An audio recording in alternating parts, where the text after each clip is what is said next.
o darle volumen, y si acaso llama, por favor, atienden afuera. Ciudadano doctor Miguel García, decano de posgrado de UNED. Ciudadano doctor Luis Villanueva, ciudadano decano de investigación. Estimados participantes de la representación de gerencia de la construcción presentes, del decanato de posgrado, UNED, profesores de la UNED, señores dueños de empresas constructoras del Estado Táchira, apreciados arquitectos e ingenieros presentes que asisten a este foro. El foro es sobre el futuro de la industria de la construcción. El presente, la industria de la construcción es la segunda industria después del petróleo, o era la segunda industria después del petróleo. Se encuentra totalmente paralizada según las últimas datos y estadísticas que se manejan a nivel de la Cámara de Construcción. Según algunas fuentes, la industria de la construcción se ha reducido a ampliaciones de modificaciones de viviendas, construcciones de áreas comerciales y algunos que otros edificios que se están construyendo en el Estado. La Cámara de Construcción ha hecho esfuerzos para firmar convenios con el sector del gobierno para la construcción y reparación de servicios básicos, electricidad, agua potable, carreteras que no han tenido respuesta y que reactivaría la industria de la construcción. La construcción de viviendas por parte del sector privado está paralizada por falta de créditos hipotecarios, eso nos lo veremos adelante de la Cámara de Inmobiliaria. Ante este panorama, necesitamos una gerencia de la construcción creativa que sería posible cuando las circunstancias cambien en el país. Quisiéramos escuchar la opinión de los ponentes. Hacemos un llamado del podio al ingeniero Jacobo, presidente de la Cámara de Construcción. Al ingeniero Ricardo Labrador, presidente de la Cámara Inmobiliaria. Al ingeniero Fernando Moreno, de la empresa privada de la construcción, el abogado Gustavo Estrada, consultor público de la Cámara de Construcción. Les participo que tiene 15 minutos para su exposición. Al final de la exposición y de las exposiciones habrá un ciclo de preguntas, las cuales pues, ustedes tendrán que responder. En el orden que lo llame, van a comenzar cuando tú digas. Sí. Por favor, está en el micrófono.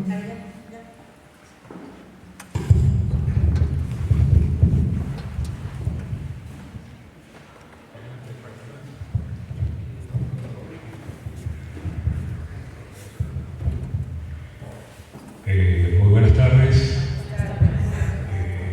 De verdad quiero agradecer al arquitecto Alberto Apes por la iniciativa y por la invitación para que pongamos en contexto dónde estamos y para dónde vamos. Bien interesante lo que decías del sector construcción, que después de la industria petrolera pues éramos los mayores empleadores de mano de obra. No solamente en Venezuela, sino a nivel mundial, el sector construcción es el mayor dinamizador de las economías de los países. Y acá, una economía totalmente paralizada, pues responde a que el sector construcción está totalmente paralizado. A nivel nacional, la Cámara Venezolana de la Construcción ha medido que la paralización alcanza el 98%, pero acá nosotros en el Estado ya rondamos casi el 100%, estamos como en el 99,6% de paralización. Es correcto lo que tenemos en actividad, de acuerdo a lo que dice el arquitecto Alberto, remodelaciones menores de casas, de edificios, de apartamentos, inversión a través de las ONG que funcionan acá, que están dedicadas a invertir en lo que el Estado dejó de hacer, en el sector salud, en el sector educacional y en el sector de servicios básicos, que los organismos que se encargaban de eso lo dejaron de hacer. Ahí es donde está apuntado ese 0,4% o 0,5% de actividad que tenemos ahorita en el Estado. La gobernación gobernación, las alcaldías están haciendo inversiones muy pocas, son muy cortas las inversiones que están haciendo. Estamos viendo que la ciudad se le está haciendo un proceso de bacheo, ¿qué cantidad de gente ocupa? Eso es una cuadrilla que tienen fija que no pasa de 6 personas. Esa es la cantidad de personas que está trabajando en esas actividades. La inversión, muy poca, porque no hay presupuesto del gobierno como tal, el gobierno nacional no les genera, así como a las universidades no les da presupuesto, pues a las alcaldías y a las gobernaciones pues tampoco, los presupuestos son deficitarios, y la inversión en obras públicas pues se ha mermado prácticamente a un 2%, un 3% de lo que era anteriormente. Acá tenemos acá lo que es la situación del sector construcción, que está reflejado hasta el 2021. Del 2022 pues no tenemos todavía data, porque el Banco Central de Venezuela, quien era el encargado de generar la data, pues se demora en producirla, y muchas veces la filtra para ellos y no tenemos acceso a ellos. Entonces, a través de una serie de organizaciones, que ahí vamos a ver las fuentes, esta es fuente del Banco Central de Venezuela, pero en las próximas láminas son fuentes de CEDICE, de una serie de organizaciones que son las que se han dado la tarea de recopilar toda esa data que estamos viendo y estamos manejando estadísticamente. Yo quiero que acá dividamos la construcción en dos áreas, en dos grandes áreas, la construcción pública y la construcción privada. Como decíamos, lo que es el gobierno nacional, el gobierno regional y el gobierno local están haciendo ciertos trabajos, están desarrollando ciertas inversiones que ocupan muy poco personal. Hace 2 semanas bajé al llano, a la Pedrera, y ya está el peaje de acá saliendo San Cristóbal, Fuerte Murachí, ya está funcionando, ya están cobrando por el uso de la carretera. Le hicieron una rehabilitación que es muy poca, la rehabilitación que le hicieron, pero lógicamente los pasos críticos fueron mejorados con una inversión mediana, una inversión no como la que estábamos acostumbrados a ver cuando se crearon esos peajes hace aproximadamente 25 años, que hubo una recuperación total de la vía, y otra cosa que era el servicio que se le daba al usuario. No hay servicio, se está cobrando, pero no hay servicio de ambulancia, no hay servicio vial como tal, como mecánico, no, eso todavía no está funcionando, pero esperamos que a futuro ya empiece a funcionar ese tipo de servicio, dado lo que estamos pagando. Entonces, como les dije, la construcción, esa división que tiene, se refiere a que las obras públicas, a través del gobierno nacional, regional o local, se basa en que obras de infraestructura, bien sea vialidad o servicios públicos, y bueno, pues todo lo que se requiere para el funcionamiento del país. Y a nivel privado, pues se dedica la industria de la construcción ¿a qué? A producir vivienda, a producir metros cuadrados en comercio y metros cuadrados en industria. Eso está ahorita prácticamente paralizado. No se están desarrollando, no se están generando ningún tipo de proyectos nuevos a nivel de vivienda, y cabe resaltar por qué, hacernos esa pregunta: ¿por qué no hay ningún proyecto? Acá el arquitecto Jorge nos puede decir que no hay ningún proyecto que esté nuevo introducido en la alcaldía de San Cristóbal para permisar. Ningún promotor privado está generando proyectos. Es más, todas las empresas grandes que hacían vida acá en San Cristóbal están paralizadas.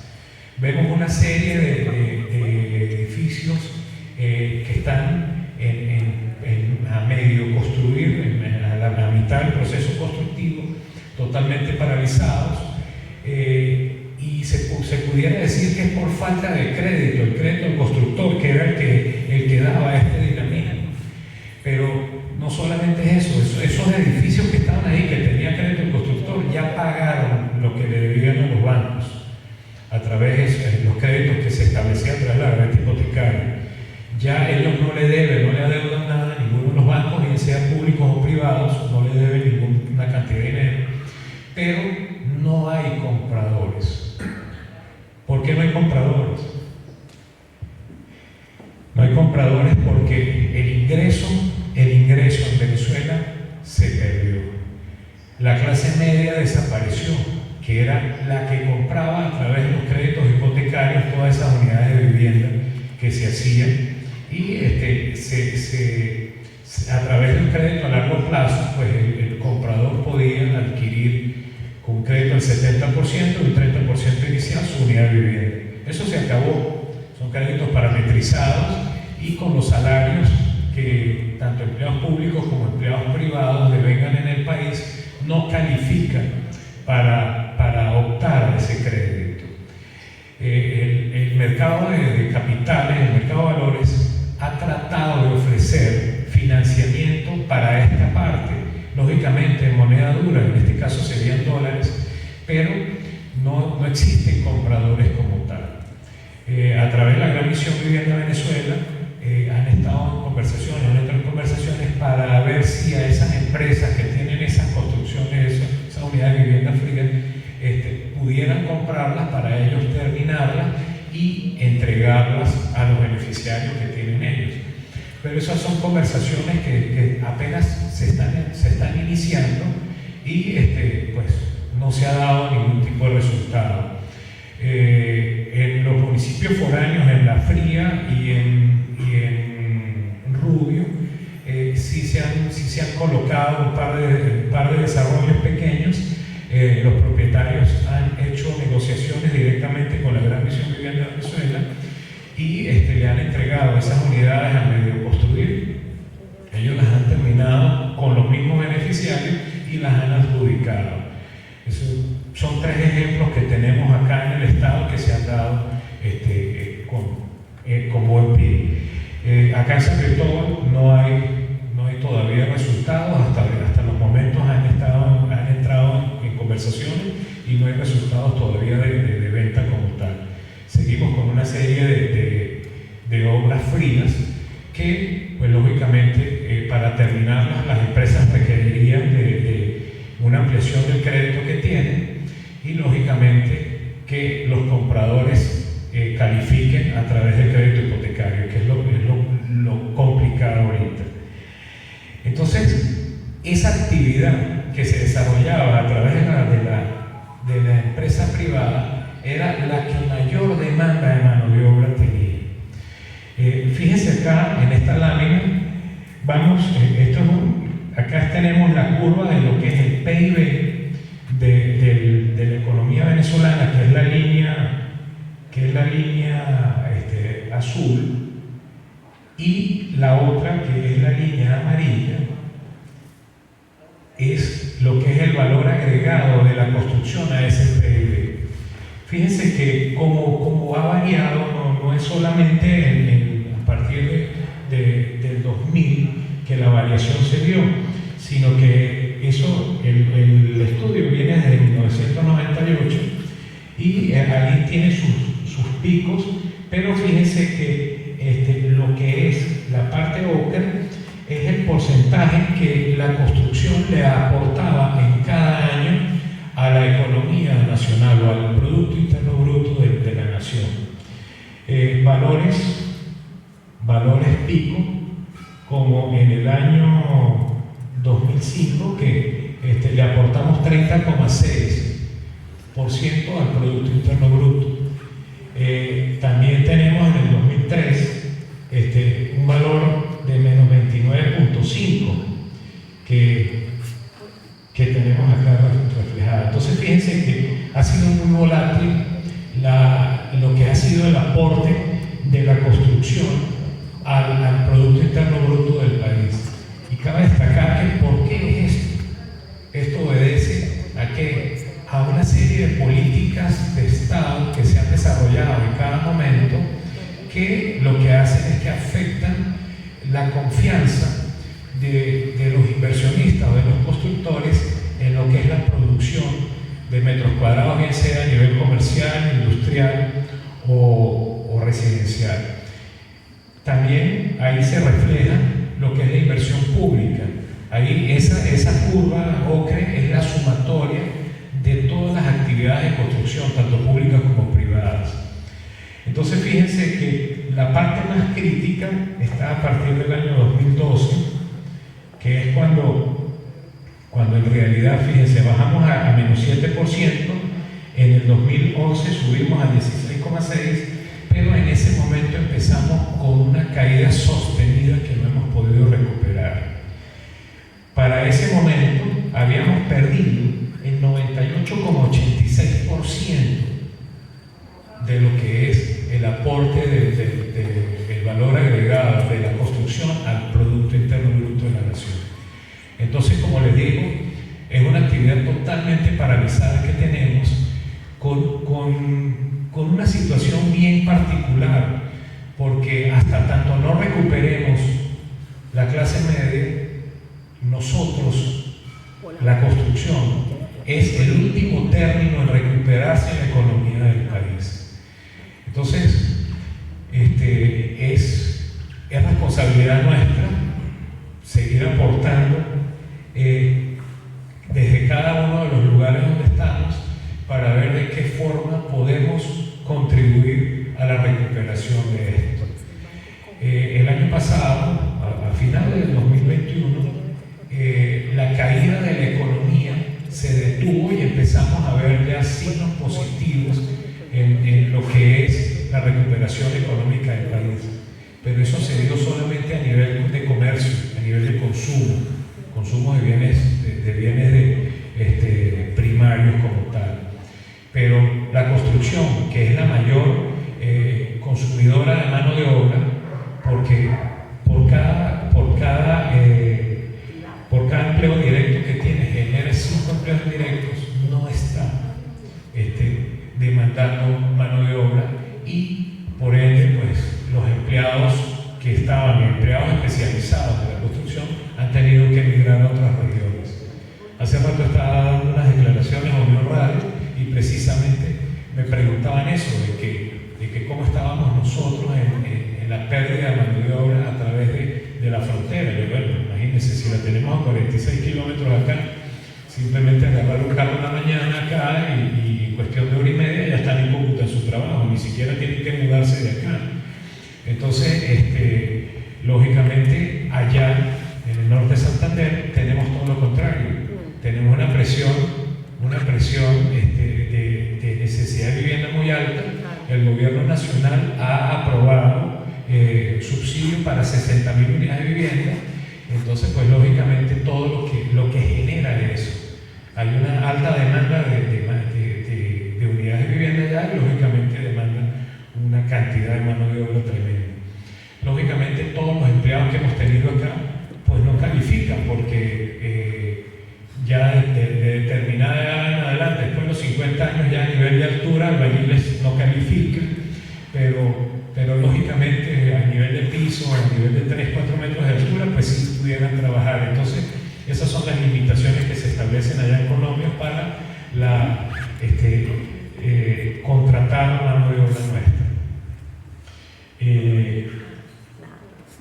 Fíjense acá, tenemos la participación de la construcción, la otra lámina, en lo que es los precios del PIB, precios constantes, el PIB total, que es la parte roja, y lo que es el sector construcción. Y fíjense que para el 2021 teníamos 0,7%. Entonces, si lo traducimos, ¿qué tenemos? Un 99,3% de paralización. Esa es la realidad. Los que han ido últimamente a Caracas pueden ver en la zona de las Mercedes o en la zona de Altamira y los Palos Grandes, pues que se ha dinamizado la construcción. Sí, pero fíjate, Ana, en lo que es las Mercedes hay 1 millón de metros cuadrados de comercio y oficinas nuevas, disponibles la reactivación del país. Se están construyendo en los Palos Grandes y en Altamira edificios, apartamentos por el orden de los $2.600 el metro cuadrado. Entonces, bueno, esa es la otra Venezuela que tenemos. Lógicamente tenemos una diferenciación muy grande entre los de arriba y los de abajo. Entonces se está produciendo únicamente a nivel privado para atender ese pequeño nicho de mercado. En Anzoátegui también lo que es lechería, la zona de lechería se está desarrollando también bastante la parte de construcción recreacional. Y en turismo hay cierta inversión que no está. El presidente de la Cámara Venezolana en estos días dio unas declaraciones que eso lo que está colocando es el 2% en dinamismo al sector. Entonces fíjense, 0,7% teníamos en el 2021, eso no ha cambiado mucho para el momento donde estamos. Y estos son las dos últimas láminas que quedan, pues es el reflejo de los dos materiales de construcción principales para nosotros, que es el acero y el cemento. Esto es una curva de la producción de acero líquido en Sidón desde 1987 hasta el 2018. Y fíjense cómo en el año, ya déjenme mostrarles acá, en el año 87 se producían 3.2 millones de toneladas al año de acero. Y esto fue bajando hasta en el año 98 que Sidón fue privatizado. En ese momento Sidón producía 2.8 millones de toneladas de acero. Y de ahí en adelante, cuando el grupo argentino compró Sidón, la producción empezó a subir hasta un valor máximo de 4.3 millones de toneladas. Eso se dio en el año 2007. De ahí en adelante empezó a decaer, porque ahí fue cuando se estatizó Sidón. Cuando el gobierno tomó Sidón, sacó al grupo argentino y empezó la producción en manos de ellos. Ahorita en el 2018, fíjense, 0,05 millones de toneladas de acero es lo que se está produciendo. Entonces, ¿qué es lo que tenemos? Si vamos a reactivar el sector, pues lógicamente que es el gran productor de insumos de construcción, tiene que también reactivarse. De igual forma el cemento. El cemento, nosotros acá tenemos 10.2 millones de toneladas de capacidad instalada, a través de cuál, de la FNC, que es la Fábrica Nacional de Cemento Andino, Vencemos y Becen, que incluye la línea inclusive San Sebastián, Cerro Azul y Catatumbo. Fíjense que para que en el momento en que se estatizó la industria del cemento, que fue por el 2007 también, solamente una empresa no se estatizó, que fue Catatumbo. Catatumbo es la única planta que queda en manos privadas, y es la única planta que año tras año sube los niveles de producción, a diferencia de las plantas que se maneja a través del gobierno, que han ido decayendo. Fíjense que en la actualidad, para el 2021, lo que estamos produciendo es 1.3 millones de toneladas, que corresponde al 13% de la capacidad instalada. Entonces, si se reactiva el sector de la construcción, tenemos cómo apoyarlo con cemento o con acero.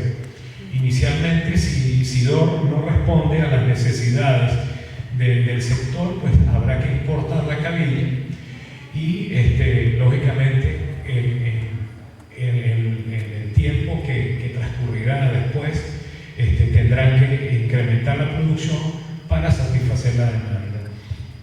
Entonces, como les digo, fíjense lo que tenemos: baja producción de acero, baja producción de cemento. Ahorita en los distribuidores conseguimos tanto acero como cemento porque no hay demanda del producto. Anteriormente, pues prácticamente había que subastarlo porque había poca producción, no se podía traer de fuera porque teníamos todas las fronteras cerradas y había una alta demanda. Entonces eso generó unos incrementos de precios gigantescos. Entonces, bueno, les dejo como reflexión, que ya creo que ya el tiempo terminó, que para que nosotros reactivemos la construcción, se tienen que dar dos cosas. A nivel privado, pues lógicamente tenemos que ir con una política de recuperación del salario del venezolano, y a nivel público se tiene que ir hacia un incremento de la inversión en los servicios básicos, en vialidad, en todo lo que es la construcción en Venezuela a través de las APP, que son las asociaciones público-privadas, a través de créditos de la banca multilateral. El gobierno no tiene capacidad de hacer las inversiones necesarias para los requerimientos de la infraestructura del país. Podemos ver que sí, a mediano plazo podemos ver que va a incrementar la renta a través de las colocaciones petroleras, pero todavía es muy bajo para lograr los niveles de inversión que se requieren en el país. Muchas gracias.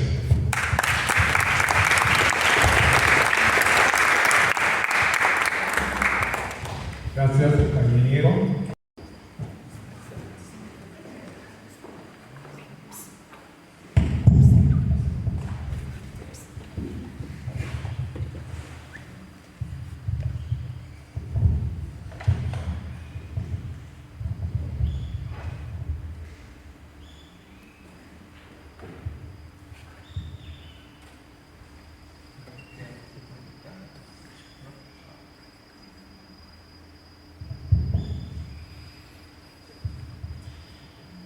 Muy buenas tardes.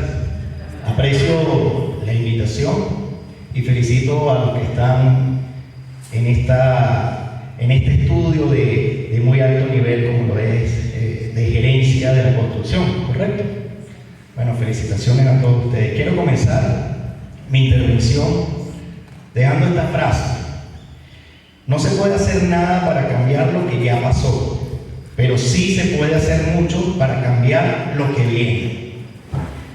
Y lo que viene desde el ámbito inmobiliario para Venezuela, por supuesto de la mano del sector construcción, del sector de la banca y por supuesto del mismo mercado inmobiliario, sin duda alguna tiene que ser un cambio y un giro de 360 grados. Nosotros no podemos, a nivel inmobiliario ni tampoco de la construcción, pues mantener los mismos estándares o los mismos esquemas constructivos, porque definitivamente en ese ámbito, en ese sector, las cosas cambiaron como cambiaron en muchas otras, ¿no? Entonces es necesario el adecuar la construcción, el inmobiliario a las nuevas tendencias, a los nuevos sistemas constructivos, o que de repente no son tan nuevos, pero que por lo menos acá en Venezuela no se han implementado. Entonces nosotros como profesionales de esos sectores debemos saber hacia dónde apuntar y hacia dónde orientar las nuevas construcciones, pues para que sean rentables y sean al mismo tiempo sustentables. Sabemos que el sistema de construcción tradicional ya no se adapta a los nuevos tiempos, porque incluso se deben construir edificaciones, proyectos que tengan que ser autosustentables, ¿sí? Su propia energía, su reciclaje de las aguas y todo eso. Entonces, hacia allá debemos orientar la construcción, para que en desarrollos inmobiliarios hablando, sean comerciales, residenciales, industriales, pues tengan un impacto y pues eso permita que emerja nuevamente el sistema, el sector de la construcción y de la mano pues del sector inmobiliario. Hablando ya de lo que ha sucedido en los últimos, hablemos de la última década, donde aproximadamente hace 10 años atrás se paralizó o se comenzó a cerrar la cartera de los créditos hipotecarios. que más o menos, según información recabada como hasta los años 2012, 2013, se liquidaban créditos y ya luego se fue disminuyendo. Pues eso, de la mano, por supuesto, del sector construcción, que se paralizó, como ya lo vimos, hasta en un 98%, pues obviamente o el resultado de esas dos cosas hicieron que los precios de los inmuebles, entre otras cosas y otros factores, cayeran como han caído hasta este momento, y creo que todos conocemos en cuanto a los precios de los inmuebles. Hablo como experiencia propia. En el año 2000 tuve la oportunidad de adquirir un crédito hipotecario para comprar un apartamento en Pueblo Nuevo, de esos que se construyeron en los años 2004 a 2008, 2009, cuando hubo esa ola de construcción acá en el estado y en el país. Y fíjense que en esa oportunidad el banco me liquida un crédito bancario en bolívares por 1.680.000 bolívares. Y el apartamento me costó 1.500.000 bolívares. O sea, en ese momento el banco te prestaba más dinero de lo que te costaba el inmueble. Un crédito a 15, 20 años. Luego, ¿qué sucede? Se frena, como ya lo vimos, se cierra completamente la cartera hipotecaria, se frena el sector construcción. ¿Y qué sucedió? Los precios de los inmuebles cayeron. Ese 1.680.000 o ese 1.500.000, en ese momento, en el año 2012, 2013, era el equivalente a unos 95.000 dólares aproximadamente. Al cabo de 3 años, cuando vendo el apartamento, yo recupero, y bien vendido, 60.000 dólares para invertirlos en un nuevo inmueble, y el crédito que tuve que pagar, o sea, estaba ahí, el 1.680.000, debía 1.500.000, algo así. Entonces, eso fue como en el 2015, y en el 2018, 2019, 2020, ese mismo apartamento que yo compré y luego vendí, ahorita se comercializa en promedio de 38.000 dólares. Entonces, ¿qué ha sucedido? Cuando se frena un sector, como lo es el de la construcción, cuando el sector de la banca también cierra sus carteras, a nivel inmobiliario, ¿qué sucede? Los precios caen.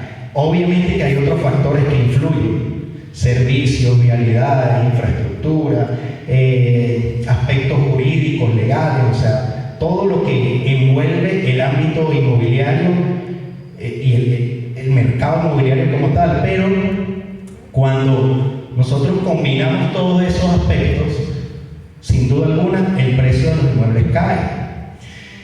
Otra de las razones es porque el consumidor final, es decir, el cliente, el comprador, pues obviamente tiene que pagar de su propio bolsillo, no tiene acceso alguno a créditos hipotecarios. Entonces, al haber esa oferta y esa demanda, esa interacción entre comprador y vendedor, el vendedor dice, vale tanto, el comprador dice, te puedo pagar tanto. Y ahí empieza ese comportamiento natural de oferta y demanda, y hace que los precios caigan. Otra de las razones por las que también los precios de los inmuebles cayeron era la premura de la gente que desafortunadamente pues migró de Venezuela, ¿no? Emigró, que salió de nuestro país, y muchas de esas personas, yo tuve clientes que en su momento me decían, ¿cuánto vale el apartamento a precio de mercado? O mi casa, o el inmueble. Bueno, alrededor de 50.000 a precio de hoy. Los precios iban cayendo cada mes o cada trimestre, alrededor de 50. Bueno, si me dan 35, lo vendo. Necesito 35 para ir. Y cuando tú vendes el primer inmueble dentro del mercado en un precio muy por debajo, ya los demás que vienen se convierte en referencia para los demás que vienen, y eso es otra de las razones por las que los precios pues han caído. Como les he mencionado, el sector construcción se frena, y esa referencia que teníamos para ubicar el precio de los inmuebles secundarios pues ya no existía, y pues hizo que cayeran. La banca es otra de las razones, la premura de la gente, la pérdida de la calidad de los servicios, la infraestructura. O sea, son una serie de factores que envuelven el hecho de que, o influyen en que los inmuebles vayan hacia arriba o caigan en cuanto a su valor. Ok, ¿qué debemos o qué podemos hacer? ¿Qué está dentro de nuestras manos para que esto dé el giro necesario que tiene que haber, que tiene que suceder en nuestro país para que el mercado comience a girar y comience a andar nuevamente? Uno, que en definitiva se adapten desarrollos y proyectos inmobiliarios que vayan con las tendencias, con la actualidad, y que además se escuche al mercado qué tipo de inmuebles son los que se están actualmente demandando, o cuáles son los que tienen más deseabilidad, ¿sí? Por ejemplo, sabemos que anteriormente se construían apartamentos de 140 metros cuadrados, 4 habitaciones, más la habitación de servicio, con el baño de servicio, una cosa que en esos tiempos era la tendencia, era lo que se estilaba, ¿no?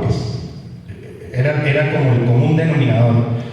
Hoy en día, fíjense, yo estuve en un proyecto en Cúcuta, y se están vendiendo apartamentos de 61 metros cuadrados, totalmente tecnológicos, inteligentes, con domótica, una serie de valores agregados que lo hacen hoy en día un inmueble de última generación, por decirlo así. Pero 61 metros cuadrados, estamos hablando casi la mitad, un poquito menos de la mitad de los apartamentos que normalmente se construyeron o que se construyeron en otros años, por ejemplo en la década de los 80, 90. Entonces, oír o saber hacia dónde se orienta el mercado inmobiliario y qué es lo que está actualmente en capacidad de adquirir, ¿sí? Inmuebles, por ejemplo, de 61 metros, 60 o 65, 70 metros cuadrados, en cuanto a apartamentos hablando, y eso es lo que tendría una alta demanda para adquirir, ¿sí? En cuanto a otro aspecto, es la oportunidad, lo veo así, ¿no? La oportunidad que tienen los desarrolladores o los constructores de permitir a sus compradores incluso el pago de su nuevo inmueble con su inmueble usado, con su apartamento usado. ¿Qué sucede?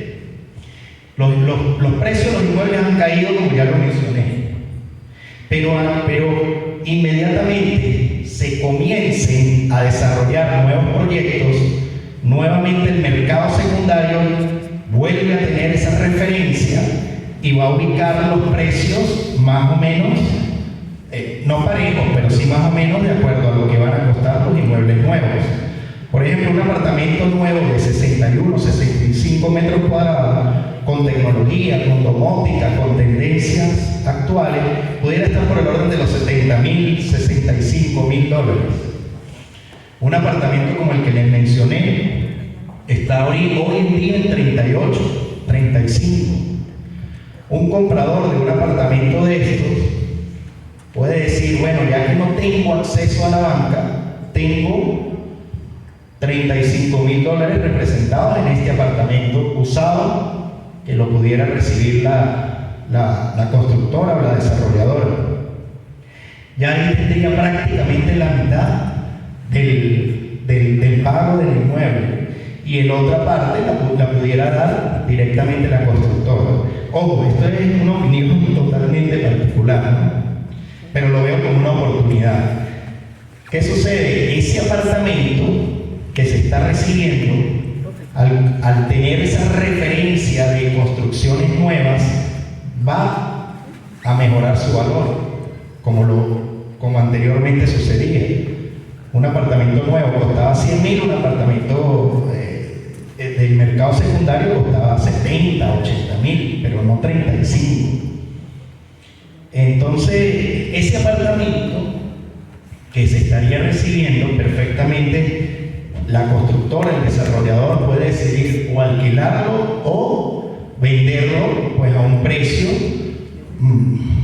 incluso por debajo todavía del precio de mercado.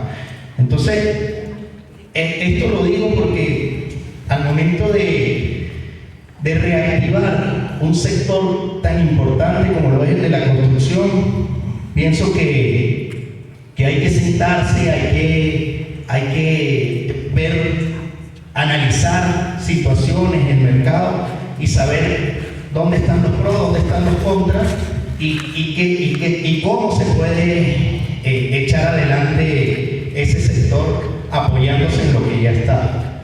Partiendo también de una premisa de que pues no todo el mundo va a poder adquirir inmuebles nuevos. Van a estar quienes no van a poder llegar a los 70, 75, 68, pero sí van a poder llegar a los 35, 38, 40. Entonces, ese mercado secundario seguirá estando para las personas quienes tengan esa capacidad adquisitiva, los que llegan hasta ahí, hasta 40, y los nuevos, pues tendrán o estarán para quienes tengan esa posibilidad de pagar hasta los 70.000. Y por último, también una de las razones por las que el precio o el valor de los inmuebles cae en cualquier región, ciudad, donde sea, es por la poca disponibilidad de terrenos para desarrollar. Cuando tú tienes una ciudad donde ya se han instalado servicios, donde ya se han instalado clínicas, donde ya hay una buena vialidad, donde hay comercios, donde está toda la mano, y tienes lotes de terrenos importantes donde se pueden desarrollar, tienes numerosos lotes de terreno, pues digamos, los precios entre esos lotes compiten y pues puedes adquirir lotes a un buen precio, ¿no? Para desarrollar el proyecto inmobiliario. Cuando ya en una ciudad como la nuestra, San Cristóbal, donde esos lotes de terrenos para desarrollar el proyecto inmobiliario ya son contados y son pocos los que están por allí regados por la ciudad, y que además los tamaños de ellos no son los más apropiados para construir desarrollo, apropiados en cuanto a tamaño me refiero. Entonces, ¿qué sucede? Los precios de esos terrenos se incrementan, aumentan, y además mientras más amplio, mientras más grande es un lote de terreno, menor será su valor por metro cuadrado. Mientras más pequeño es, mayor será su valor por metro cuadrado. Entonces, esa también es una de las razones por la que el sector construcción hoy en día, adquirir un lote para levantar un proyecto, pues quizás no ha sido lo suficientemente factible, a pesar de que el precio de los inmuebles ha caído, incluyendo por supuesto el de los terrenos. Entonces, en el ámbito inmobiliario, vemos que son muchas las razones por las que los precios de los inmuebles o caen o se elevan. Entonces, ¿qué esperamos en los próximos tiempos? Bueno, llegar a un acuerdo a nivel de la banca para que pues aperture nuevamente esa cartera de créditos, tanto hipotecarios como créditos al constructor, para que dinamice y incentive y motive nuevamente este sector que vemos brinda oportunidades laborales, brinda oportunidades por supuesto al mismo mercado para que adquieran pues, sus inmuebles y puedan mejorar su calidad de vida y formar un hogar, que se desarrolle, o por lo menos que se diseñen pues, proyectos que vayan de la mano con las tendencias tecnológicas, y que se desarrollen proyectos o se diseñen proyectos que vayan de la mano también con lo que demanda el mercado. ¿Ok? Eso de construir amplios apartamentos, quizás hoy en día aquí no funciona. Tienen que ser apartamentos más pequeños, que eso es lo que está demandando la gente. Y bueno, por último, que también en cuanto al futuro de la construcción, pues que los mismos constructores, desarrolladores, proyectistas evalúen la oportunidad que puede existir o que existe actualmente en el mercado para precisamente tomar ese mercado secundario, que además es lo que ha mantenido, es lo que se ha movido en los últimos años. Es lo único que se ha comprado y se ha vendido, pues, prácticamente el mercado secundario, los inmuebles usados, que vean esa oportunidad y que evalúen y analicen que allí, pues, hay como lo digo, hay una oportunidad donde esos inmuebles los puedo tomar como parte de pago de los inmuebles nuevos que voy a construir, y perfectamente eso o los vendo al precio de mercado a personas que no llegan al precio que yo voy a ubicar o al precio que voy a tener de los inmuebles, o que son inmuebles que pueden perfectamente alquilarse en el mismo mercado inmobiliario. Por demás, ustedes como gerentes de estas áreas, desearles pues el mayor de los éxitos en su profesión, en sus estudios, que tengan una amplia visión de futuro, que sean promotores y protagonistas de los cambios necesarios en nuestro país y en el mundo, y que nos olvidemos de esa mentalidad que estoy seguro que aquí no existe, de esa mentalidad pues cuadrada, conformista, tradicional, sino que tengamos esa visión de futuro y sepamos de que solo así tendríamos un verdadero progreso y tendríamos unas reales oportunidades en este país, donde además todo está por hacerse. El mayor de los éxitos, y muchas gracias por habernos invitado.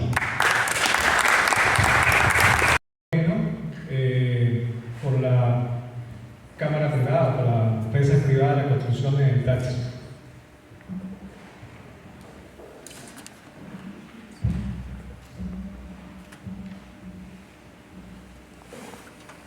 Muy buenas tardes para todos.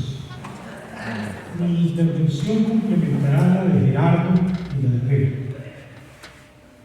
Quiero hacer una acotación a la de Hegel, y hay una cosa fundamental que una política de concertación entre todas las fuerzas que coexisten en el país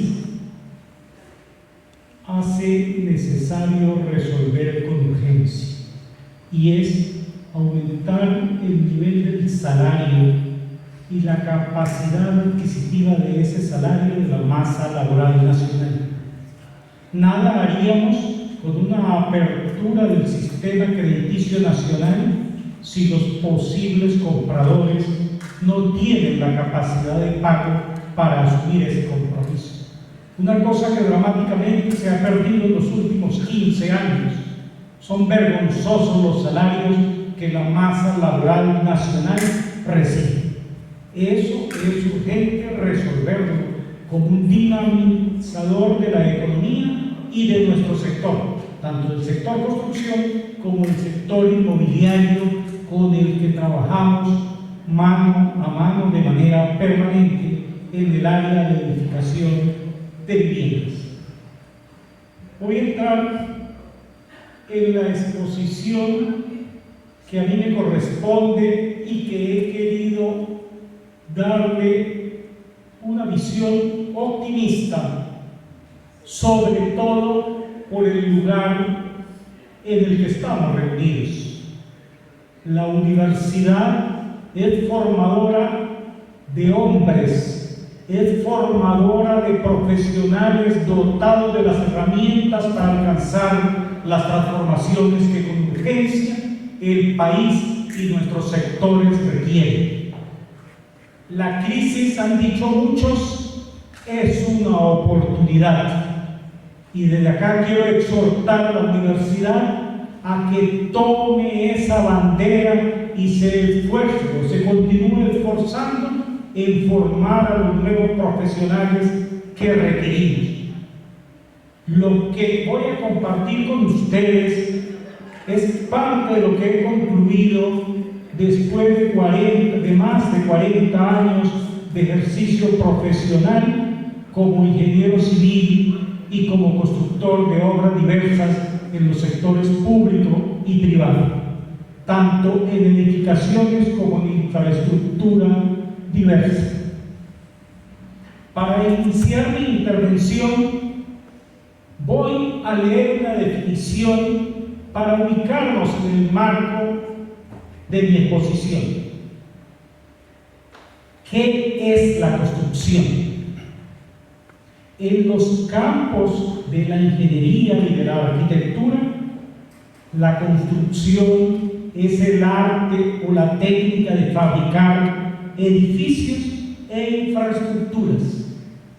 En un sentido más amplio, se denomina construcción a todo aquello que exige, antes de hacerse, disponer de un proyecto y una planificación predeterminada. ¿Cuál es la situación actual del sector acá en Venezuela? El ingeniero Gerardo Gamboa lo expresó y diríamos que es dramática. Enrique Madureira, el actual presidente de la Cámara de la Construcción, en entrevista que le concedió a Unión Radio en diciembre de 2022, expresó que el sector construcción experimentó, como Gerardo bien lo señaló, una caída del 98%. Ahorita representamos el 2% de lo que éramos. Casi podríamos decir que nuestro sector está desaparecido. Sin embargo, Enrique Madureira expresó que visualizaba este año con optimismo y dio 3 razones para ello. La primera, la flexibilización del gobierno después del levantamiento de las sanciones petroleras a la compañía norteamericana Chevron. Madureira confía, como de hecho está sucediendo, en que esto significará la entrada de importantes capitales que serán inyectados en la industria petrolera. El segundo punto que a él lo hace optimista es la aprobación de un fondo de inversión para infraestructura y ayuda humanitaria aprobado por la ONU para Venezuela y que incluirá la rehabilitación de 4.000 escuelas, la construcción de acueductos, de plantas de tratamiento de agua blanca y de aguas negras, entre otros. Y por último, la liberación de un fondo de la Corporación Andina de Fomento que está dirigido al sector eléctrico y que permitirá, entre otras cosas, rehabilitar el GURI, la estabilización de algunos sistemas de transmisión eléctrica y la recuperación parcial del sistema de generación. Esas son las razones que hacen a Enrique Madurelli optimista en cuanto a las posibilidades del 2023. No significa esto que habrá un repunte significativo del sector de la construcción. Significa que se iniciará la reactivación del sector. Hay otro punto importante al que quiero referirme, y son las fortalezas de nuestra industria. Esto que les voy a señalar son los argumentos que hemos expuesto durante muchos años en todas las conversaciones que tenemos con los personeros del gobierno local, regional o nacional, y que son válidas, que son verdaderas. La primera es que la industria de la construcción, para activarse, requiere de una demanda mínima de capital fijo. La segunda es que en el país aún permanece mucha de la maquinaria necesaria para acometer cualquier proyecto, ya sea de infraestructura o en el área de edificaciones. La tercera es que la tecnología que empleamos está ampliamente difundida entre la masa de nuestros trabajadores. Y la cuarta es que el sector construcción es uno de los mayores impulsadores de la economía del país, el propulsor del crecimiento y del desarrollo nacional. Gerardo decía que por cada trabajador directo, la industria de la construcción tiene la capacidad de generar 5 trabajos indirectos.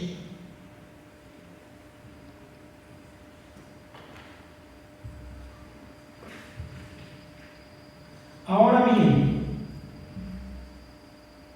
se habla del mundo post-pandemia o del mundo post-COVID. Esto es innegable. El mundo nunca volverá a ser como el de antes, y por supuesto el país tampoco.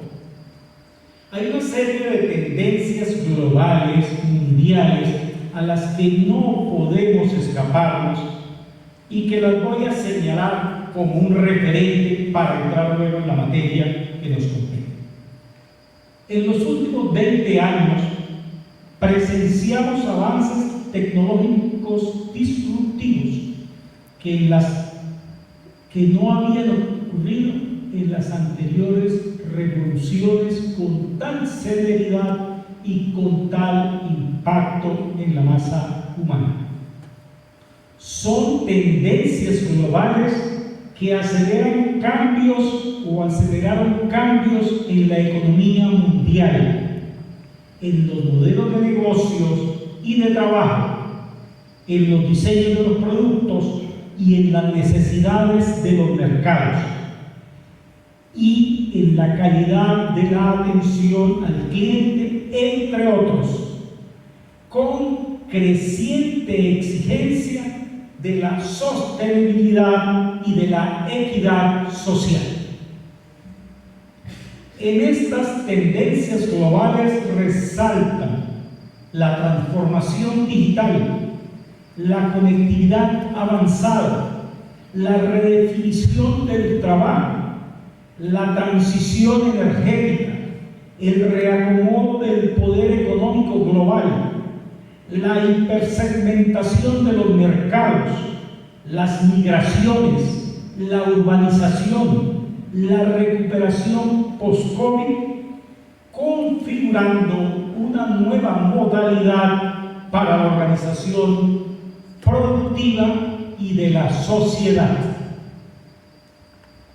El salto hacia esa nueva revolución depende de estas condiciones iniciales.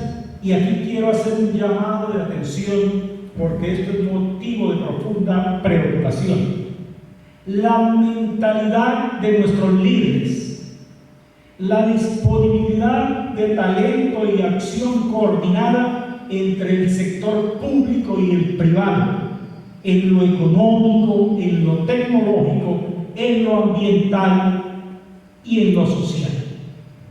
El reto que se impone entre los dos sectores en que está dividido el país es el reconocimiento, la aceptación y el diálogo. No hay otro camino para prepararnos a recorrer el camino que tenemos que recorrer. En ese marco de referencia es válido afirmar que la nueva industria de la construcción debe constituirse fundamentada en 3 elementos. El primero y principal es que se debe centrar en la valoración del ser humano. El segundo es en la sostenibilidad y el tercero es en la resiliencia. Así que para que la industria de la construcción se convierta en fuente de prosperidad, su propósito debe incluir la forma de aumentar dicha prosperidad para todos, para todas las partes involucradas, para los inversionistas, para los trabajadores, para los consumidores, para la sociedad y para el medio ambiente. Se debe entender la sostenibilidad como el desarrollo de procesos circulares que reduzcan los desechos y el impacto ambiental, el consumo de energía y las emisiones de gases de efecto invernadero. Así se garantiza la necesidad de la satisfacción de las necesidades actuales de la población y se mitiga el riesgo para las generaciones futuras. La resiliencia se refiere al desarrollo de capacidades para respaldar la estructura crítica ante potenciales interrupciones o tiempos de crisis, aunado al fortalecimiento de cadenas de valor estratégico, redes colaborativas, capacidades de producción y procesos comerciales flexibles. Junto a esas habilidades digitales medulares en el concepto de la industria, hay otras habilidades intangibles, indispensables para la empresa del futuro. Estas son la alfabetización digital, el análisis de datos, el trabajar con nuevas tecnologías y la ciberseguridad y gestión de los datos. Además, se requiere mentalidad de emprendimiento y la universidad está llamada a estimular y a formar los líderes emprendedores que el país reclama.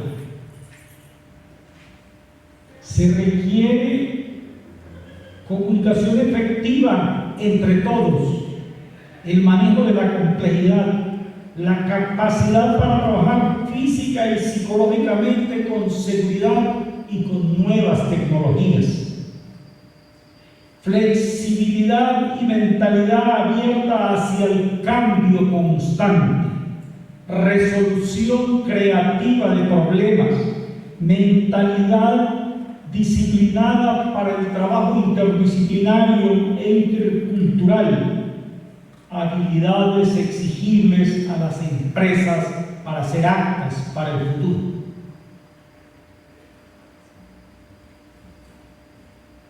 Creo firmemente que el concepto de futuro es lo que debería ser el tema central de esta reflexión, dirigida a anticiparnos, a que podamos entender lo que vamos a hacer, el porqué de lo que estamos haciendo y de dónde viene la convicción del camino que tenemos que seguir.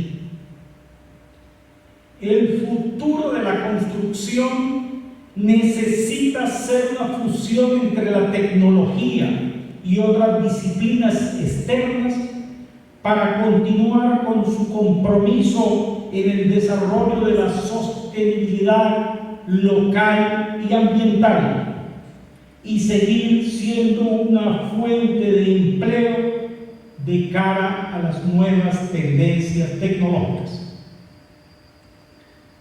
A medida que la industria y el mercado exigen más competencias e innovaciones, la construcción es clave para la revolución tecnológica, por lo que el futuro será liderado por los software en construcción, por los materiales de alta calidad, por las superestructuras, por la impresión en 3D y por la tecnología BIM, que no es más que la modelación integral de las obras en general para permitir la participación de todos los que participan en el proceso de construcción de la misma. Por otro lado, también se augura una crisis en los puestos de trabajo de diseñadores y constructores a medida que la inteligencia artificial toma más campo en el proceso de diseño. Comunidades remotas y de bajos recursos no podrán sostener o incrementar su calidad de vida, y la estandarización no podrá cubrir necesidades específicas, tradiciones y maneras de vivir. Es por eso que el futuro de la construcción necesita reevaluar por qué los humanos construimos. El hombre decidió construir por dos razones básicas: la protección y el progreso. Es aquí donde las técnicas locales tienen mucho que aportar acerca de sostenibilidad y comunidad. El futuro necesita abrazar y fortalecer esas técnicas y aplicarlas en todos los proyectos venideros sin importar la escala. La construcción necesita invertir en el uso de materiales alternativos tales como el bambú, la caña brava, el adobe, el concreto transpirante o respirante o permeable, como lo llaman algunos, el concreto plástico, que no es más que la integración de desechos plásticos a la fabricación de concreto para reducir contaminación y para hacer del reciclaje otra herramienta constructiva. Por esta razón, el primer reto de la construcción es trasladar los high-tech a los low-tech, es decir, la alta tecnología a la baja tecnología. Parece contradictorio, pero es un reclamo urgente. El segundo reto de la industria de la construcción es que tiene que ser más inclusiva, ya que esta juega un rol predominante en la economía. El mercado predomina su aplicación y desarrollo y deja en segundo plano el bienestar humano. Eso debe ser corregido. La construcción necesita abrir más oportunidades a roles indirectos, como los residentes y las comunidades, abrir nuevos modelos de negocios y adaptar todos los profesionales envueltos a adaptarse a los constantes cambios. Es así como el futuro de la construcción es indispensable en el cambio global en términos económicos, ambientales y sociales. El futuro es donde la construcción y el habitar sean el mismo ejercicio. En un momento y circunstancias como los actuales, los responsables y agentes institucionales, profesionales, académicos e industriales de la construcción son conscientes de que los protagonistas de los espacios son las personas que los habitan, las que los hacen a su medida, siguiendo prácticas sostenibles y de sentido común, conscientes de la gestión solidaria del agua y de los recursos energéticos, y consecuentemente alterando radicalmente los espacios para adaptarlos a requisitos de salud, placer e higiene. Vale decir que integrar los conceptos de innovación, tecnologías emergentes y sustentabilidad en la planificación, diseño y desarrollo de proyectos es lo que hará más eficiente y amigable la industria de la construcción. ¿Cuáles son las tendencias del futuro? Las tendencias del futuro a nivel mundial son, a grosso modo, las siguientes. Las empresas constructoras utilizarán cada vez más tecnología para mejorar la eficiencia y la productividad. Habrá un enfoque continuo de sostenibilidad y de eficiencia energética. Otra tendencia es que la construcción se vuelva más digital. Fuera de todo eso existen diferentes mejoras en la tecnología, en las técnicas y en las herramientas que nos permitirán ir mucho más lejos. Con esas tres premisas, a nivel internacional los expertos coinciden en que hay 10 tendencias sin discusión. La automatización y la robótica como parte del proceso constructivo. Las impresiones 3D, ya hay experiencias de impresión de casa y hasta de pequeños edificios. La construcción modular. Seguramente ustedes han visto que habrá llegado la construcción de un edificio que celda a celda los chinos ensamblaron en un día. La sostenibilidad, de la que expliqué antes su acepción. La digitalización, entendida aquí como la hiperconectividad entre los distintos edificios o viviendas o infraestructura que esté inserta en un espacio físico. La gestión ajustada, entendida como la optimización del proceso constructivo, reduciendo los desperdicios, la pérdida de tiempo de los operarios y cualquier proceso que no agregue valor agregado al proceso constructivo. El uso del BIM, que como les expliqué no es más que una metodología y una serie de programas que permiten recrear el proyecto de manera tal que antes de su ejecución o durante el proceso de ejecución puedan participar todos los actores. La colaboración, entendida como la participación de todos en la conformación de esos proyectos. La seguridad, como se debe valorar al ser humano, la seguridad se hace un factor importantísimo y se busca que los accidentes se reduzcan al mínimo durante el proceso. Y los análisis de datos.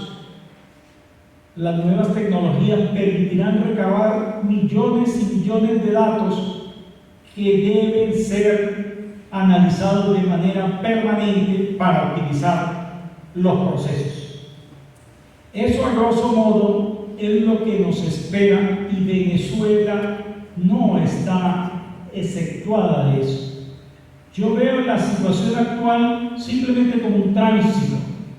Los que hemos estudiado o somos aficionados a la historia, recordamos que Venezuela vivió circunstancias mucho más graves que las actuales. La guerra de independencia, la primera, después la guerra federal y después los gobiernos post-Guzmán Blanco. Y Venezuela lo superó, creció y su sociedad en general vivió tiempos mejores. Esta noche oscura que estamos atravesando pasará y la universidad y todos los que estamos inmersos en el sector tenemos el reto de entrenarnos, de entrenar y de formar a la nueva generación para que con habilidad y destreza maneje esas herramientas que ya se imponen en el contexto mundial y de las cuales nosotros no estaremos exhibidos. Muchas gracias.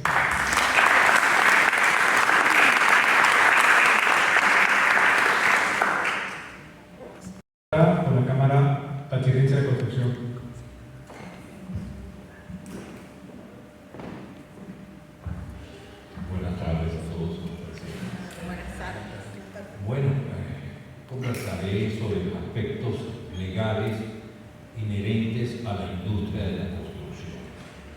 Por eso voy a hacer una pequeña, breve reseña histórica de dónde parten los instrumentos legales que actualmente nos rigen en Venezuela a la industria de la construcción. Como bien sabemos, en el siglo XIX se marcan dos hitos históricos, que es la creación del Ministerio de Obras Públicas y la constitución del Colegio de Ingenieros y Agrimensores de Venezuela. Esos son los marcos legales que dan inicio a formalizar, darle un marco jurídico a la industria de la construcción. Posteriormente, en el siglo XIX, por la necesidad de abrir una infraestructura vial que no existía en Venezuela, ya con la aparición del automóvil y la incipiente industria petrolera, pues empieza el Ministerio de Obras Públicas ya a adquirir, ya a crear instrumentos legales que regulen la construcción de las obras. Posteriormente, en 1928, se marca otro hito que es el estímulo a la construcción, que es con la creación del Banco Obrero, posteriormente en AGI, hoy en día creo que es el Instituto Nacional de la Vivienda. En los años 30 y principios de los 40 ya empieza en el Ministerio de Obras Públicas la creación del Manual de la Construcción, manual muy famoso que marcó hito en América Latina por la experiencia que se adquirió. Claro, todo esto gracias al impulso económico de la industria petrolera. En los años 40 se crean algunos institutos, como el Instituto Autónomo Ciudad Universitaria, que se encargaría de la construcción de la Universidad Central de Venezuela, en su actual sede. Se crearon las salas técnicas, igual en el Ministerio de Obras Públicas, así como en el Banco Obrero, y empiezan los primeros procesos licitatorios de obras en Venezuela, que no existían. ¿Por qué? Porque la mayoría de obras las hacía directamente el gobierno nacional a través de sus propio personal obrero, propio personal técnico, que eran los famosos campamentos que tenía a lo largo y ancho del país el Ministerio de Obras Públicas. En los años 50, que es la década de oro, por así decirlo, de la construcción en Venezuela, pues ya definitivamente se crean los procesos licitatorios, con las consultas de precios, con los concursos y las adjudicaciones directas de obra, todo bajo unos marcos regulatorios debidamente tutelados por los entes contratantes. En este caso era el Ministerio de Obras Públicas, que mucha gente criticó que era un superministerio, pero que funcionó de una manera de verdad eficaz y le dio un impulso a la construcción en Venezuela. Ya empieza también el marco regulatorio para las relaciones obrero-patronales, con las firmas de las primeras convenciones colectivas de trabajo que rigen la industria de la construcción. Como bien sabemos, la industria de la construcción llegó a ser la industria que más alto personal empleaba en Venezuela, muy por encima de la petrolera. La petrolera, en verdad, en su época de oro llegó a tener 17.000 trabajadores, después pasó a los 40.000 hasta que hoy en día tenemos los 150.000. Bueno, vayamos a lo nuestro, que es la industria de la construcción. Se han firmado bastantes convenciones colectivas y en todas se ha ido mejorando la condición del trabajador. ¿Por qué? Como bien sabemos, la industria de la construcción no es una industria de cargos fijos permanentes en el tiempo. No, son de acuerdo a las obras y está la modalidad de la contratación por obra determinada. En estas convenciones colectivas, indudablemente, pues, las federaciones sindicales lucharon mucho por lograr beneficios en lo que es horas extras, jornadas de trabajo, condiciones, bonos de altura y de presión, de acuerdo a los sitios donde trabajaban, el incremento en los días de utilidades a pagar, el incremento en los días de vacaciones a pagar. Todo esto en virtud de que la legislación laboral venezolana es de régimen prestacional, pero eso funcionó mientras la moneda tuvo cierta estabilidad. Todo esto que les estoy haciendo, les he reseñado, es para trasladarnos a hoy en día, que es la realidad que estamos viviendo y que estamos percibiendo. ¿Qué es? Por ejemplo, en el estado Táchira, si hay una convención colectiva firmada que como ley de la República, por ser promulgada en Gaceta Oficial, ¿no?, el contrato colectivo de la industria de la construcción es una ley de la República. Ahí está. ¿Pero qué? Es un instrumento muerto, porque la devaluación de la moneda ha conllevado a que eso no tenga una aplicación práctica. Se firman sucesivas actas, convenios en la Inspectoría Nacional del Trabajo entre la Cámara Venezolana de la Construcción y las federaciones firmantes de la Convención Colectiva para lograr unas mejoras, y mejoras que muchas veces se desvirtúan porque no van en la incidencia de las prestaciones sociales, sino a través de los famosos bonos de transporte, bonos de alimentación, esos innumerables bonos que no conllevan sino a soluciones transitorias, temporales. En el estado de Táchira se presentó un fenómeno importante que llama la atención. El ingeniero Gamboa, el presidente que le tocó lidiar más con esa situación, y yo como consultor jurídico. Nos salimos de ese marco regulatorio prestacional y llevamos, para que no se perdiera el valor adquisitivo del salario del trabajador, a llevar las prestaciones sociales, todos los beneficios, a pagárselos semanalmente. Eso en términos económicos y sociales es justo, porque, repito, no se pierde el valor adquisitivo del salario, porque ¿de qué me sirven a mí las prestaciones dentro de un tiempo cuando una moneda devaluada pues se me convierte en nada? No logro nada yo como trabajador. Y se lograron por parte de la organización sindical pues convenios con las empresas. En esa época todavía había algunas obras que se movían, a llegarse hasta hoy en día, creo que son los 250.000 pesos semanales para el ayudante, hasta los 400.000 pesos semanales, con 500.000 pesos para el maestro de obra de primera. Pero estamos fuera de la ley. Pero esa es la realidad, que ustedes, si van a salir a ser ingenieros residentes o a contratar una obra, ustedes van a estar en esa realidad, que está fuera de la legislación. Claro está, yo como empresario de la construcción, como Cámara de la Construcción, pues tengo como interlocutor a un sindicato que agrupa a esas personas, porque cualquier trabajador de esos puede ir a la Inspectoría del Trabajo o a un tribunal y pedir los beneficios que están consagrados en la Convención Colectiva, que no ha sido derogada por ningún instrumento. Imagínense, eso es una bomba de tiempo en costos de prestaciones sociales. Entonces, el sindicato es la garantía, porque el trabajador que se vuelva no vuelve a entrar, lo que llaman ellos, los abanean, más nunca vuelve a conseguir trabajo a través de la organización sindical. Eso con respecto a lo laboral, para que ustedes tengan estén conscientes de lo que van a encontrarse cuando salgan a trabajar y a gerenciar una obra. Sentarse con el sindicato y llegar a acuerdos de qué es lo que se va a pagar semanalmente, y no hay las prestaciones sociales. Ahorita hay una estabilidad monetaria, sin embargo se ha cumplido el esquema hasta ahora en las muy pocas obras que hay, y los entes contratantes, en este caso el gobierno estatal y algunas alcaldías, pues han sido respetuosos al respecto.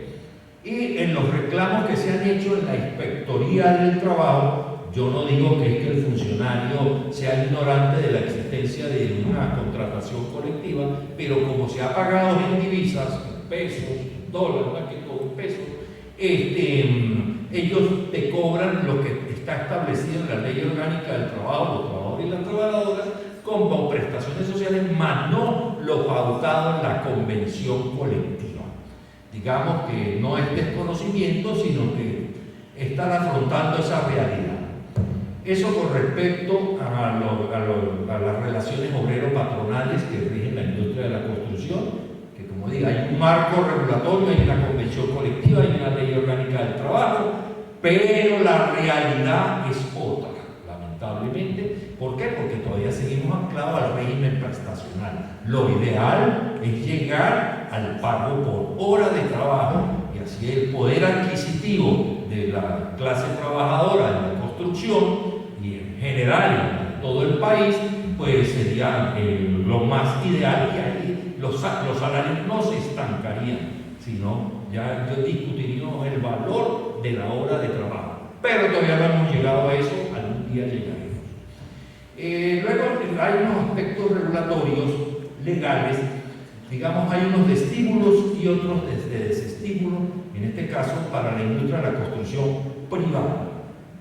Como bien sabemos, en el antiguo Banco Obrero, posterior INAVI, al Instituto Nacional de la Vivienda, pues el Estado ahí subvencionaba las viviendas a las clases menos pudientes y eran precios accesibles a lapsos de tiempo para el pago bastante extendidos, pero eso está desaparecido. Luego viene la ley de política habitacional, como para estimular el desarrollo de eso, digamos, son créditos que se subsidiaban, pero en virtud de que la industria petrolera venezolana, que era la que generaba los recursos para esos subsidios de vivienda, para la contratación de obra, para el pago, inclusive mire, esta universidad está sufriendo eso, de que la falta de esos recursos no ha estimulado su crecimiento y desarrollo.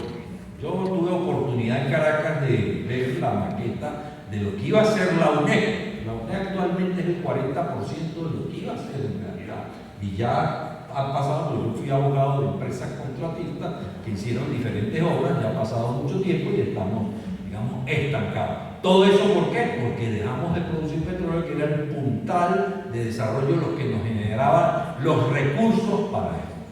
Entonces, esas leyes de estímulo, ley de política habitacional, los créditos subsidiados, eso no existe porque no hay recursos que lo logren para apalancar, sustentar. Aunado a eso, se suman las políticas de desestímulo, como es la protección excesiva, por ejemplo, esa ley de protección al acreedor hipotecario, que prácticamente, si yo a usted le presto una cantidad de dinero para que construya, y en vista de que la situación económica del país, llegó al piso, yo perdí mi trabajo, etc., yo no podía recuperar esa vivienda. Bueno, eso ya es una cuestión de comercial, del producto del sistema capitalista, pero eso también desvirtúa, esas leyes desestimulan al promotor privado. Ya el ingeniero Labrador explicó como presidente de la Cámara Inmobiliaria la situación del mercado ahorita que hay en Venezuela inmobiliario. Bueno, el resumen que les digo, Venezuela tiene un excelente marco regulatorio porque tuvo una industria de construcción de primera, tanto en la ley de contratación de obras públicas, como en su reglamento, como en las diferentes instituciones que fueron creadas al respecto para la construcción, ¿verdad? Muy adelantadas para su época, las mejores en América Latina, también en legislación laboral, un contrato colectivo que después del petrolero llegó a ser el mejor en Venezuela, pero lamentablemente hoy en día esos son instrumentos legales que están en la teoría, están en papel, están contenidos en gacetas, ¿verdad? Porque en la realidad es otra. Entonces, no es mucho lo que me puedo yo expandir en el tema, porque ¿qué les puedo decir? Hace 5 años yo trabajaba, digamos, un 95%, 98% para contratistas constructores. Ya hoy en día eso pasó a ser un 3, un 4, un 5%. ¿Por qué? Porque hay una paralización total. Entonces, de los marcos regulatorios existen, pero están, como les dije anteriormente, en el papel porque no hay cómo aplicarlo por crisis económica y que conllevó a la paralización total del sector. Entonces, ¿qué les recomiendo a los futuros gerentes de obra que van a llegar en su momento? Que las realidades son totalmente diferentes a lo que está plasmado y pautado en los instrumentos legales. Lamentablemente Venezuela pues, está ahorita inmersa en una crisis económica. Yo, en mi opinión particular, la baso en que dejamos de producir petróleo, dejó de entrar divisa, Venezuela se paralizó. Bueno, eso es todo lo que les puedo decir. En la industria de la construcción están los instrumentos que ustedes quieran en las gacetas oficiales, contratación colectiva, todo, pero eso ahorita no se está aplicando. Muchas gracias.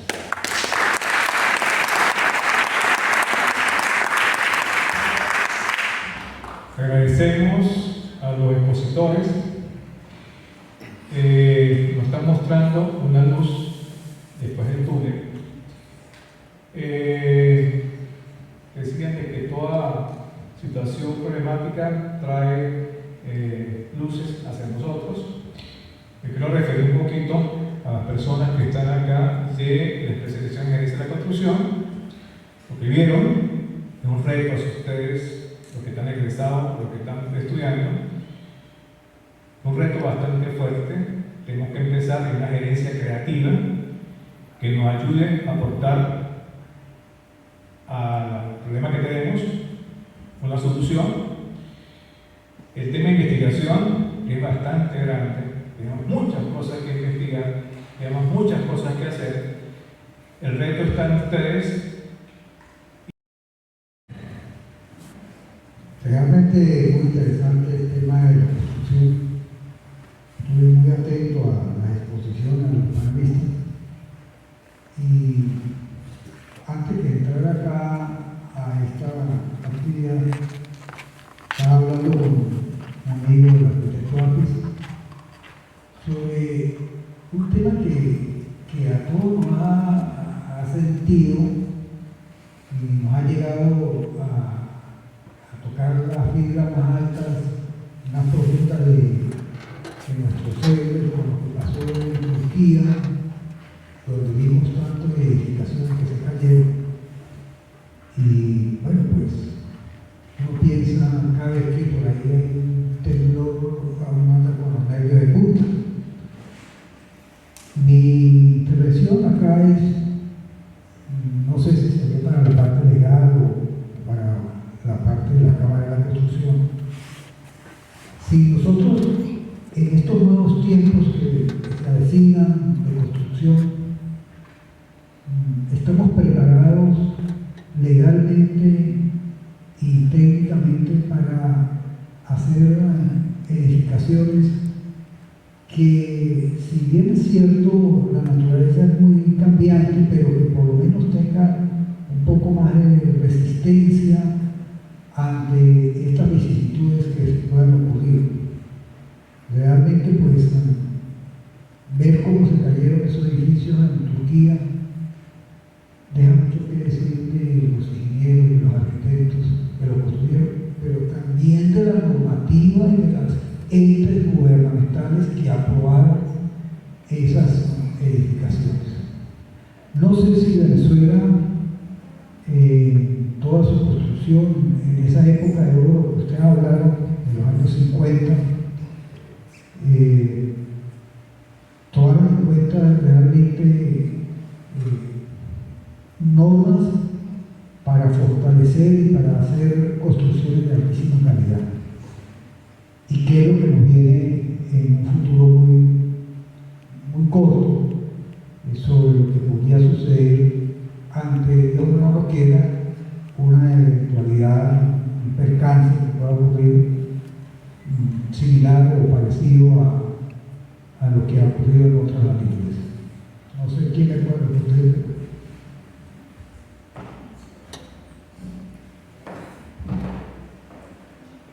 Bueno, muy interesante, de verdad, la reflexión que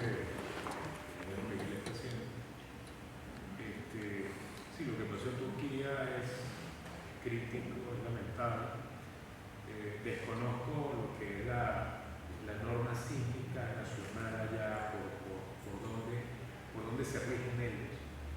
Hay muchos comentarios que se han hecho a través de las redes, pero bueno, ahí no solamente es la parte de diseño, sino es la parte de construcción. El permiso de construcción se aprueba la construcción en función de lo que el proyecto establece. Pero lo más importante es que ahí se puede cumplir la norma, pero se quebranta en lo que es el proceso de construcción por razones de costo o por falta de criterios equivocados de lo que son los constructores. Ahí es donde está, yo creo, que la mayor vulnerabilidad en el proceso de la construcción. En Venezuela tenemos una norma sísmica que se ha ido revisando periódicamente, y cada vez que pasa un evento sísmico en los alrededores, en la cercanía del país, pues es revisada y es modernizada. De hecho, nuestra norma sísmica es superior a la norma sísmica americana. Y cada vez que pasan, como le digo, estos eventos, lo que es la patología estructural, cuando se elabora, pues se determinan cuáles son las fallas las cuales incurrieron la estructura, y entonces se corrigen o se mejoran las exigencias de la norma sísmica. Acá ha existido de verdad un respeto muy grande sobre lo que está en el proyecto. Lamentablemente se perdió ese seguimiento que hacían las alcaldías a las obras privadas, porque las obras públicas siempre han tenido inspección continua por parte de los entes contratantes. Pero cuando se hace un edificio a nivel privado, pues simplemente es responsabilidad del que lo construye y de su ingeniero residente en que se haga apegado a lo que es el proyecto que se realizó en la alcaldía. Nosotros acá, pues, fíjate que hemos tenido eventos sísmicos de magnitudes importantes y las estructuras se han portado de acuerdo a lo que fueron diseñadas, con sus niveles de elasticidad y sus niveles de resistencia a las ondas sísmicas, por las vibraciones producidas por los movimientos telúricos. Esperemos que no cambien las magnitudes, porque la naturaleza es cambiante, y pues las energías disipadas a través de esos movimientos de placas tectónicas pueden variar, y podemos quedar fuera de ese espectro de sismo al cual está inmersa la norma sísmica venezolana. Nosotros acá, el terremoto de Caracas en 1967, por cierto no había nacido todavía, nos enseñó bastante, y se corrigieron una serie de criterios ya no se aplican, y eso nos sirvió de experiencia, nos sirvió de conocimiento para no cometer esos errores que se cometieron previamente a eso. He visto, quiero reseñar algo que pasó en el vecino país, que años atrás, un puente que había sido Premio Nacional de Ingeniería se cayó en pleno proceso constructivo, y colapsa es por efectos de viento. Entonces, bueno, es bastante lamentable que esto pase, y lógicamente se cae una pila, la pila derecha del puente se cae por efecto de que la plataforma es impulsada, es movida lateralmente por el viento, y rompe el arrastramiento de la pila, y eso causa el colapso de la misma. Los franceses que estaban construyendo, desarrollando la obra, obligaron a ellos a seguir al recálculo del puente y a la demolición de la otra pila. Entonces, fíjense, esas cosas a nosotros no nos han pasado, porque nosotros, el país, la crisis que vivió, pues no afectó afectaron los criterios de diseño y los factores de seguridad por los temas económicos. Cuestión que otros países que han vivido crisis más prolongadas sí han tenido o han modificado los criterios de diseño por esa crisis. Esos efectos de máxima optimización muchas veces lo que nos traen es a estructuras débiles, a estructuras poco con bajo nivel psicorresistente. Entonces, les digo de verdad con mucha responsabilidad que somos muy buenos constructores acá en nuestro país. Hemos hecho obras de altísima calidad que han sido referencias mundiales. Estamos viviendo, de verdad, como dijo el ingeniero Fernando, estamos viviendo un momento asiago, un momento de oscuridad por aquí, pero del cual vamos a salir. Y una de las cosas bien importantes es que somos muy buenos ingenieros donde nos vayamos. Donde vayamos, somos ingenieros de calidad, con un conocimiento de verdad avanzado y de primera. He trabajado fuera del país y de verdad me he desenvuelto con ingenieros de diferentes especialidades, en Colombia, en Centroamérica, en Estados Unidos, y les digo que estamos por encima del promedio internacional. Entonces, sigamos esa preparación y bueno, esfuerzos así como que dan los profesores acá y las autoridades de esta universidad son